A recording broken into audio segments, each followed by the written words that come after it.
People say stuff like, okay, I believe in God, but the other person says that, okay, I, God or no God, I am a good person, I am morally sound, I am intelligent. No, being good will never be able to replace being godly.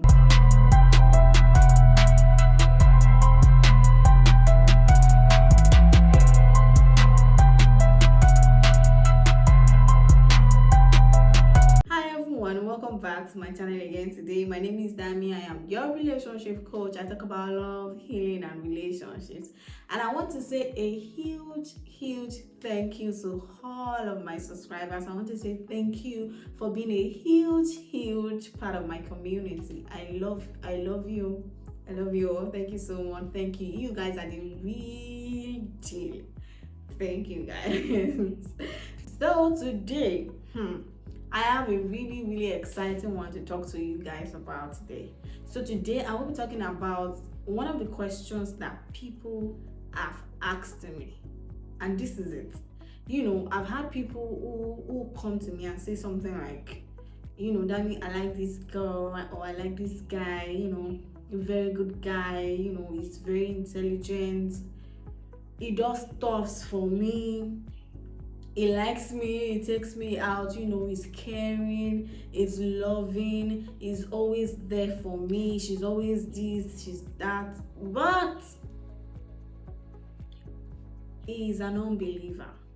And for some of you guys, you say things like, she's an unbeliever, and I really want to say that I get you, but the truth is, I don't, because even last week somebody still asked me this question, and of course I am not judging you. If you are in that space right now where you like somebody who is an unbeliever, you feel like you want to get into a relationship with somebody who is an unbeliever, who is of a different faith from you.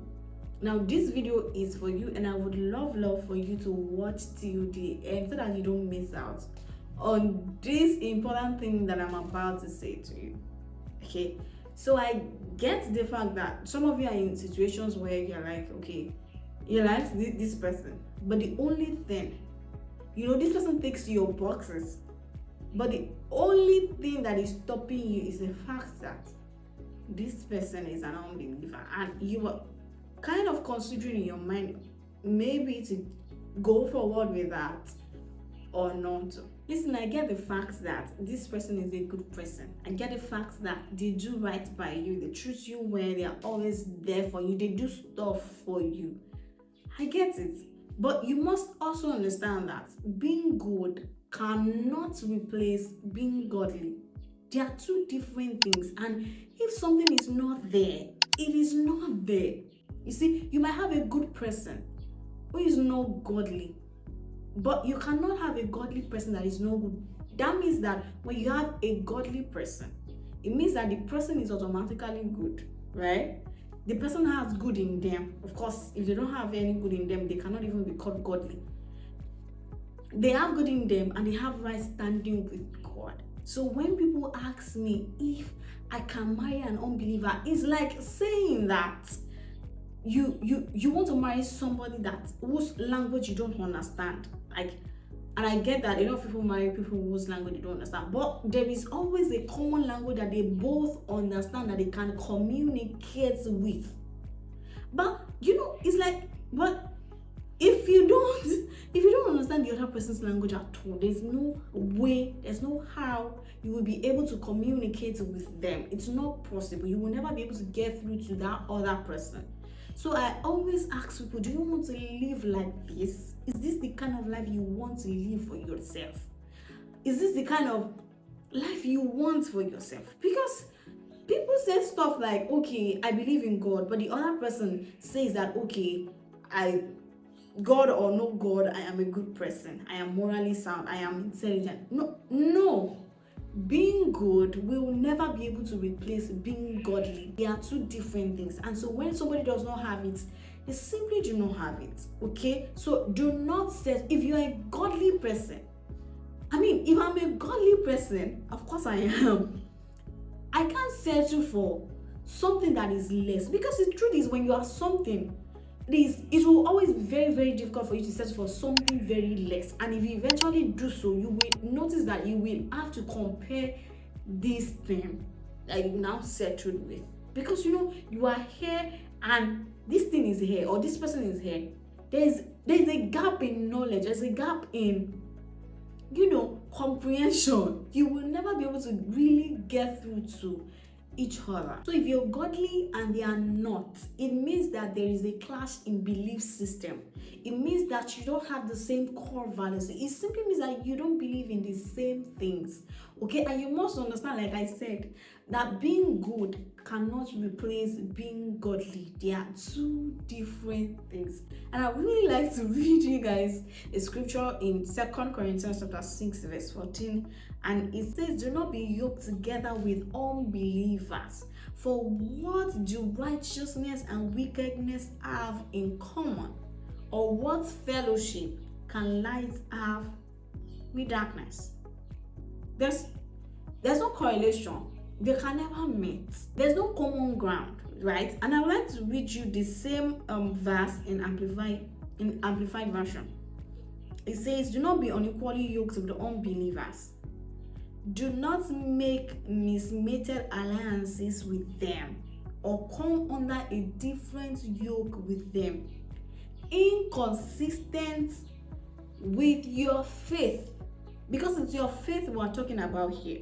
For what partnership have right living and right standing with God with iniquity and lawlessness? Or how can light have fellowship with darkness? How? There's no how. There's no how. There is just no how. Because you see, just imagine that this old place that I'm in right now is dark. You can't see anything. When light comes, what happens? The darkness disappears. It is the same way light and darkness cannot have anything to do together. So if you're considering being with an unbeliever, then the question is, what kind of conversation will you have with them?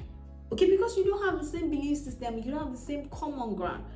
Okay, you don't. And if it is not there, you really cannot force it. What is not there is not there. You cannot force something to exist where it does not exist. You can't force it. And you must stop. We all must stop making a non-negotiable a negotiable. Okay, all of us need to stop that. We need to stop making non-negotiables negotiables and negotiables non-negotiables, right? You need to stop doing that. Okay, because at the end of the day, what kind of home do you want to build for your children? Do you want to have the kind of home where you go to church every Sunday, but the other person goes to the club? I mean, when you guys come back together, what are you teaching your children? What exactly are you? Because one person is trying to impute one thing in a child, the other person is trying to counter whatsoever the child is being taught. What kind of life is that? You don't want to raise a confused child, do you? No, right? No, you don't. So please stop doing that. You need to stop making a non-negotiable a negotiable. And please remember that there is nothing you or even the devil wants to give you that God cannot give you better for. Yeah, God can give you better for anything you want in the world. So simply ask him for a good and godly man, good and godly woman. They exist. Yeah, and you can have your own, and you will have your own. Remember that being good can never replace being godly. I hope this video helps you. I look forward to seeing you in my next one. If you have not subscribed to my channel, now will be a very good time for you to subscribe. Please subscribe to my channel, like this video, share this video, and of course, as always, let me know what you think about this video in the comments. Bye.